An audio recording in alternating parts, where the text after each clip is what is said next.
आप सब पिछले कई दिनों से बाढ़ को कवरेज करने के लिए और लोगों की बात, लोगों की मुश्किल सबके आगे रखने के लिए हमने देखा किस तरह मैदान में खड़े रहे हैं। इसके लिए आप सबका धन्यवाद और आज आने के लिए भी। आज की जो हमारी प्रेस कॉन्फ्रेंस है, इसका मुख्य मुद्दा है हमारी जो बाढ़ आई हुई है। और हम ये नहीं कह सकते आज किसी एक इलाके में आई है, ये बाढ़ आज पूरे हरियाणा में आई है, पंजाब में भी आई हुई है। और अभी सिर्फ हमें देखना है कि सावन की शुरुआत में जो ये त्रासदी हमारे सामने आ गई, ये हमारी प्रार्थना है भोले महाराज से कि आगे ना आए और यही हो इसका सबसे विकराल रूप जो हमने अब तक देख लिया। ये हम मानते हैं कि ये एक अभूतपूर्व बरसात थी, एक अभूतपूर्व बाढ़ आई। अम्बाला जहाँ बैठ के आज हम प्रेस कॉन्फ्रेंस कर रहे हैं, हम खुद दो नदियों के उसमें आंचल में एक तरह से हम बैठे हुए हैं। घग्गर है, टांगरी हमारे यहाँ चल रही है, दोनों नदियों का प्रवाह हमने देखा। इस दौरान मैं धन्यवाद करूँगी मेरी पूरी टीम का। मेरे साथ आज यहाँ पर उपस्थित हैं हमारे प्रदेश के जो सह सचिव श्री सुरेश त्रेहान जी, मेरे साथ उपस्थित हैं हमारे लोकसभा के उपाध्यक्ष विकास वालिया जी, मेरे साथ उपस्थित हैं यहाँ पर हमारे ज़िले के अध्यक्ष राजा दानीपुर जी, हमारे ज़िले के उपाध्यक्ष विनोद धिमान जी, हमारे वरिष्ठ नेता प्रमोद अग्रवाल जी, हमारे वरिष्ठ नेता वीरेंद्र गांधी जी, हमारे वरिष्ठ नेता विनाश जी, और हमारे वरिष्ठ नेता विजय गुंबर जी, और हमारे वरिष्ठ नेता टीटी शाह जी, हमारे वरिष्ठ नेता डांग साहब। हम सब ने इन दिनों पे, मैं अपनी टीम का भी धन्यवाद करूँगी, ऑलमोस्ट एक डोर टू डोर की तरह हर इलाके में जाकर लोगों के साथ हमने रूबरू हुए, उनकी मुश्किलें देखी और फर्स्ट हैंड समझने को मिली। आज मैं कुछ उनमें से आपके साथ बातें शेयर करना चाहूँगी। सबको पता है बाढ़ आई, घर डूबे, सबको पता है कि घरों के अंदर पानी भर गया और शायद अब भी बहुत से इलाकों से नहीं निकला। सबको पता है सिटी के कई ऐसे गांव हैं जहां अब तक संपर्क नहीं बन पाया। सब ने देखा कि इंसान जहां बेघर हो गए, टांगरी एक तरह से हमारी जो थी एक रिफ्यूजी कैंप में बदल गई। सब ने देखा मवेशियों की मौत हो गई, जानवर चारे के लिए तड़प रहे हैं, स्ट्रे जिसे सड़क पे जो हमारे जानवर छोटे मोटे थे, आज वो भी छाया के लिए और दो दाने के लिए या कोई एक रोटी के निवाले के लिए परेशान हैं। हम जब टांगरी के साइड के घरों में गए तो वहाँ पर टांगरी का जो बंधा है वो एक तरफ अम्बाला की तरफ तो बना है, दूसरी तरफ ये पूरी तरह से नहीं बना था। सालों से टांगरी के अंदर जो है किसी तरह से मिट्टी की निकासी या निकालना नहीं हुआ, और उस तरफ जो टांगरी के आगे प्रभु प्रेमपुरम की तरफ और इंडस्ट्रियल एरिया की तरफ हमने विनाश देखा, ये कुछ अलग ही रूप का था। बहुत से घरों की वहाँ पर ज़मीन धसक गई है, फर्श बैठ गया है। बड़े बड़े लोगों ने खूब पैसे लगाकर जो वहाँ पर फर्श बनाए, तो वो फ़ोन पे बता रहे थे कि टाइलें पटाखों की तरह चटक रही है। हमने खुद जाके देखा, सीढ़ियाँ दीवार पर बनी रहेगी, फर्श नीचे गिर चुका है और घरों की दीवारें जो हैं उनमें क्रैक्स आ गए हैं। लोग बरसात में बाहर कैसे पड़े और बच्चे को कहाँ पढ़ाएं, ये नज़ारे हमने देखे। एक जो हमने बहुत दर्दनाक नज़ारा देखा वो था हमारी विधवा बहनों का। जिस भी इलाके में जहाँ भी कोई विधवा बहन थी, उनके घर में आज की तारीख में घर कच्चे, ज़मीन कच्ची, छत कच्ची, कागज़ों में उलझी उनकी जो परेशानियाँ थी, सरकार को कुछ ना कुछ उनका इसी वक्त जो है तुरंत संज्ञान लेना पड़ेगा। हमने जानवरों की परेशानी देखी। हम इंडस्ट्रियल एरिया में गए, साहा इंडस्ट्रियल एरिया और हमारे इस तरफ के एरियाज़ में जो डूबा हुआ था, वहाँ पे हमने देखा पत्रकार भाई खड़े रहे। शायद हज़ारों करोड़ों का नुकसान हुआ है। सरकार जो है वहाँ से पानी निकाले जल्द से जल्द, और आगे हमारी जो मांगे हैं हम उस पर आगे व्याख्यान करेंगे। हम मिक्सी इंडस्ट्री से जाके सिटी में मिले, वहाँ पे उन्होंने हमें दिखाया कि बना हुआ माल जो उनके गोदाम में पड़ा था, माना कि वो प्लास्टिक का है, माना कि वो स्टेनलेस स्टील का है, लेकिन जिस पे पानी लग गया आज की तारीख में उसे कोई विक्रेता, कोई रिटेलर खरीदेगा नहीं। छोटा बड़ा जो वहाँ का उद्योगपति है, वो कह रहे हैं हमने MSME जो विभाग से बात करी है, उद्योग विभाग से बात करी, उन्होंने हाथ खड़े कर दिए हैं। आज उनकी जो स्थिति है बहुत मुश्किल है। 15 से 20 लाख का सामान सामने अगर वो नुकसान दिखा रहे हैं तो बैंक उसे नुकसान मानने को तैयार नहीं। उन्हें कहा जा रहा है इसे धोखे बेच लीजिए। ये अब मुमकिन उनके लिए नहीं रहेगा। किसानों की अगर आप बात देखें, फसल तो गई जो सबने देखा है, घरों में जो उन्होंने अनाज जोड़ रखा था, फंगस लग गई है या पड़ा हुआ अनाज अंकुरित हो चुका है, जानवरों के लिए जो तूड़ी रखी थी वो भीग चुकी है। तो इन बातों से हम यही कहना चाहते हैं कि चारों तरफ एक विनाश का मंजर आज अम्बाला के अंदर है। इसके अंदर बात आती है कि एक प्राकृतिक आपदा है, हम मानते हैं, लेकिन आज हम ये कहना चाहते हैं कि सिर्फ एक प्राकृतिक आपदा नहीं है, ये एक प्रशासनिक आपदा भी है और ये एक प्लानिंग की आपदा भी यहाँ पर खड़ी हुई है। हम बात करेंगे हमारे प्रदेश के मुखिया, हमारे चीफ मिनिस्टर की। उनका भी कुछ ही दिन पहले, शायद 11 या 12 तारीख को एक बयान आया कि उन्होंने देश के प्रधानमंत्री से मीटिंग करी। मीटिंग के बाद सबकी उम्मीद थी कि देश में जो बाढ़ की स्थिति बन चुकी है इसके ऊपर कोई व्याख्या होगी, कोई पैकेज या कुछ अनाउंस करा जाएगा। अखबार की हेडलाइन में जो फॉरवर्ड्स की हेडलाइन में जो हमने पढ़ा उसमें मुख्य तौर पर ये बात हुई कि उन्होंने ये बात करी प्रधानमंत्री से कि किस तरह हरियाणा की 10 सीटें वो जीतकर उनको अगली बार लोकसभा की देंगे।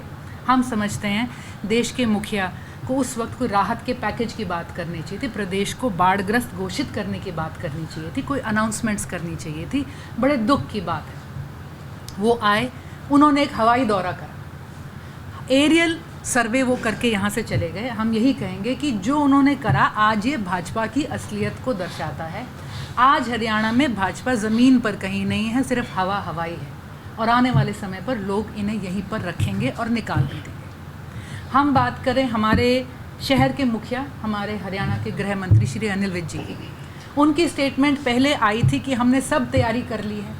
हमने सोशल मीडिया पर वो वीडियो भी देखे जब 7 से 8 साल पहले के उनके वीडियो, जिसमें उन्होंने कहा था हमने निकासी के पुख्ता इंतज़ाम कर दिए हैं और आने वाले समय पर अम्बाला में फ्लड नहीं आएगा। अभी ये कहा गया कि ये 48 साल बाद ऐसा फ्लड आया है।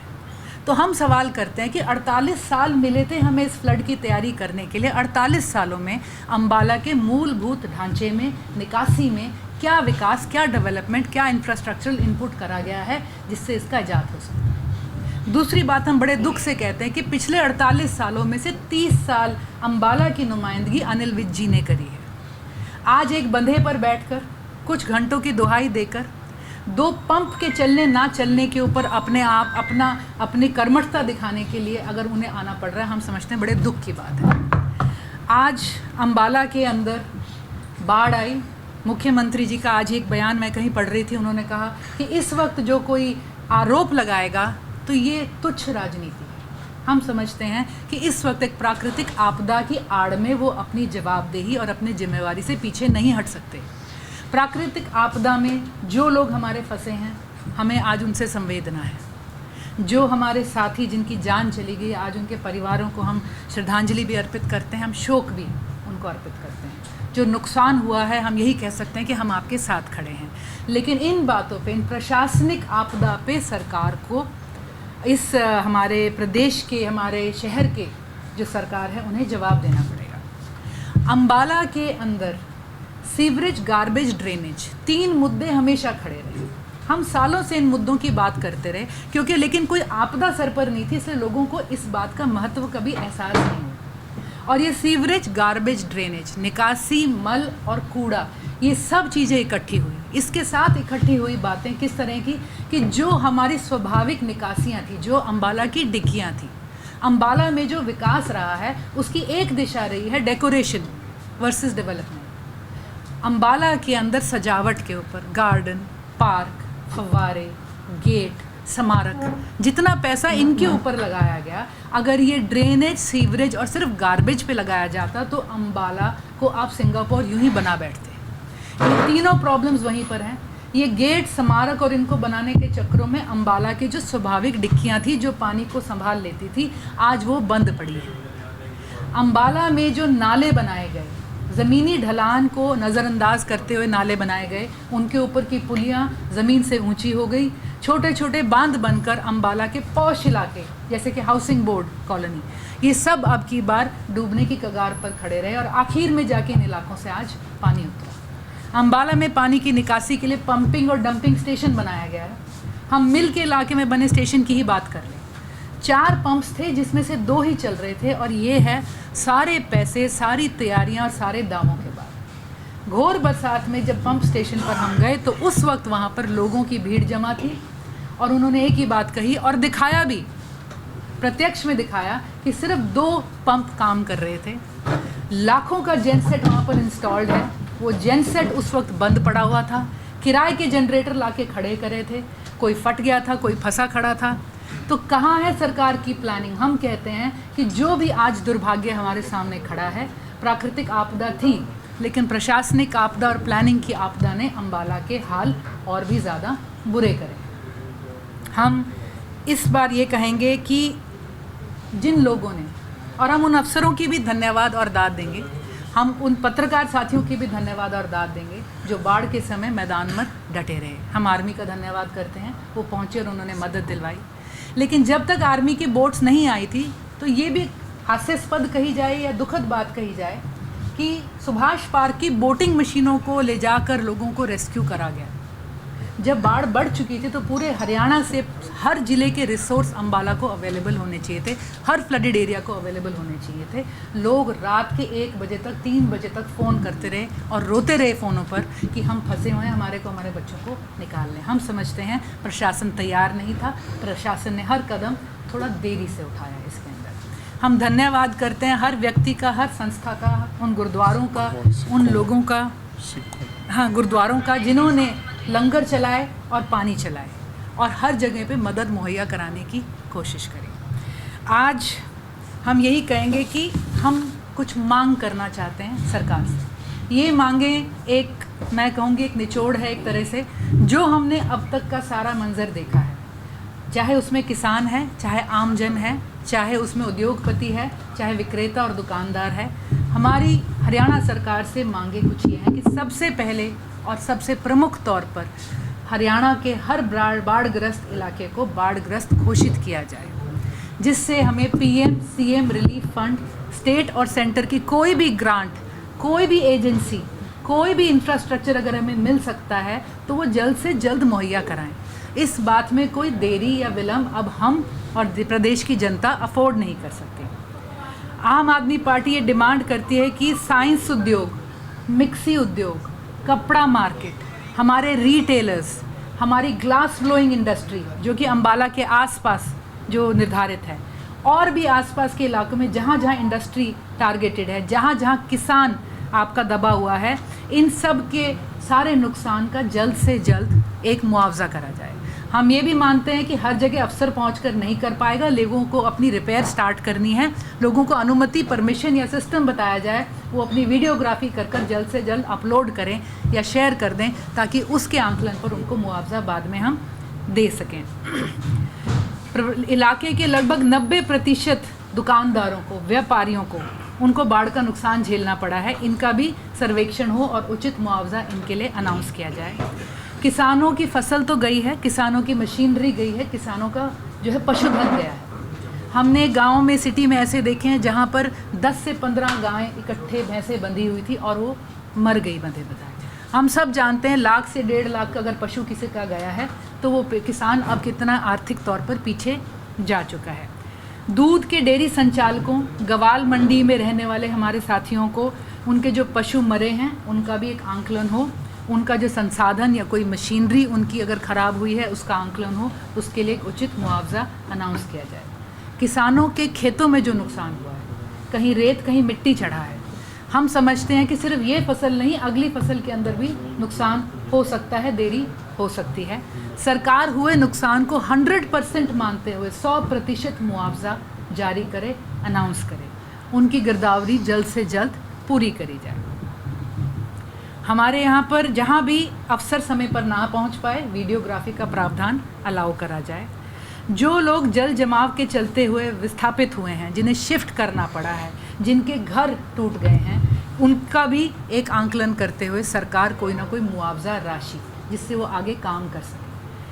हम कहते हैं सरकार द्वारा बैंकों को, जितने भी फाइनेंशियल इंस्टीट्यूशंस हैं जिससे कोई भी डील करता है, उन संस्थानों को निर्देश दिए जाएं कि बाढ़ग्रस्त हमारे उद्योगों को, विक्रेताओं को, किसानों को, आम जन को, उपभोक्ताओं को जीएसटी, लोन की किश्त, ब्याज की इंस्टॉलमेंट या किसी भी तरह की पेनल्टी से 1 साल की माफ़ी दी जाए, इसे डेफर करा जाए, उनको इससे बचाया जाए। क्योंकि जो हमने इंडस्ट्री में जाके देखा, ये नुकसान सिर्फ ये नहीं है कि आज उसका पड़ा हुआ सामान ख़राब हो गया। मिक्सी इंडस्ट्री के अंदर ऐसी मशीनें हैं जिसके अंदर आप समझ लीजिए लाखों का तो तेल डलता है, पूरा डीजल निकलेगा, पूरा डीजल बदला जाएगा। जितना भी उनके पास प्लास्टिक का दाना पड़ा हुआ था, जहाँ तेल या पानी लग गया है, वो ख़राब है। जिस सप्लाई चेन पे वो मंगा रहे हैं, आज दिल्ली से उनको माल आ नहीं रहा है और आगे जो उनकी मार्केट है, अगर 15 दिन हमारी इंडस्ट्री किसी को सप्लाई नहीं करेगी तो 15 दिन बाद उनका कस्टमर किसी और को शिफ्ट हो सकता है। इनको अपनी सप्लाई चेन सुचारू रूप से चलाने के लिए बहुत समय लगेगा। सरकार इस बात की तरफ एक आत्मीयता, एक मानवता का रुख अपनाते हुए उन्हें पूरी तरह से मदद दे। सभी बाढ़ग्रस्त इलाकों के उपभोक्ताओं को, चाहे कमर्शियल है, चाहे पर्सनल है, चाहे एग्रीकल्चरल है, हम कहते हैं कि उन्हें 1 साल का बिजली पानी का बिल माफ़ करा जाए। पंजाब में आम आदमी पार्टी की सरकार ने सभी के बिजली पानी के बिल माफ़ कर रखे हैं। हम समझते हैं कि इस आपदा में हरियाणा सरकार कम से कम 1 साल का प्रावधान दे सकती है और उसे कम से कम देना चाहिए। हर जगह बीमारी का अब डर फैल गया है। सबको पता है कि डायरिया, जैसे चर्चा चल रही थी कि डायरिया किसी भी टाइम आ सकता है, आई इन्फेक्शंस आ सकते हैं, तो दवाई का छिड़काव, क्लोरीन की टैबलेट्स, मेडिकल कैंप्स, और ये सिर्फ इंसानों के लिए नहीं, पशुओं के लिए भी, जितने भी हमारे विभाग के साथी हैं वो एनिमल्स की वैक्सीनेशन और मेडिकेशंस की तरफ ध्यान दें और पशुओं का चारा उपलब्ध कराने की तरफ भी सरकार कोई ना कोई सिस्टम बनाए। सरकार पालतू और आवारा पशुओं की चिकित्सा, टीकाकरण और खाने चारे के इंतजाम की ओर भी विभाग को केंद्रित करे। और स्कूल्स जो हैं, जहाँ हर तरह की आर्थिक मुश्किल से हम गुजर रहे होंगे, स्कूलों में जो बच्चे जा रहे हैं, इनकी फ़ीस के अंदर रियायत के लिए सरकार कोई कदम उठाए। और भविष्य के लिए हमारी सरकार से मांग है, रिहायशी इलाकों में घग्गर और टांगरी और प्रदेश की कोई भी सड़क है उसका जो है पक्की तटबंदी के लिए सरकार उसके ऊपर काम करे, जिससे उसको बचाव हो सके। इन सब नदियों के अंदर सरकार की निगरानी में सालाना मिट्टी उठाई जाए और इसकी सफाई करी जाए। रिहायशी और औद्योगिक इलाकों की सुरक्षा के लिए पक्के बांध बनाए जाएं, समय से इनकी मरम्मत भी होती रहे। जल निकासी के लिए सीवरेज, ड्रेनेज, छोटे बड़े नालों की सफाई, कूड़ा उठाने और निपटाने के लिए एक सशक्त योजना बनाई जाए। लिफ्टिंग और पंपिंग के लिए अलग अलग स्टेशंस बनाए जाएं ताकि पानी एक जगह इकट्ठा ना हो, इसे अलग अलग जगह से निकाला जा सके। ये जितने भी हमारे सुझाव हैं हम बतौर ज्ञापन प्रदेश सरकार को हैंड ओवर भी करेंगे और हम समझते हैं कि आने वाले दिनों पर जैसे जैसे ये डेवस्टेशन की पिक्चर अनफोल्ड होएगी, हमें और भी ज़रूरतें नज़र आएंगी। प्रदेश सरकार बाढ़ग्रस्त इलाका घोषित करे। इन सब को, जितने भी लोग आर्थिक मदद चाहते हैं, इन्हें ब्याज मुक्त जो है फाइनेंशियल एड दी जाए ताकि हमारी इंडस्ट्री और हमारा आदमी फिर से स्टार्ट हो सके।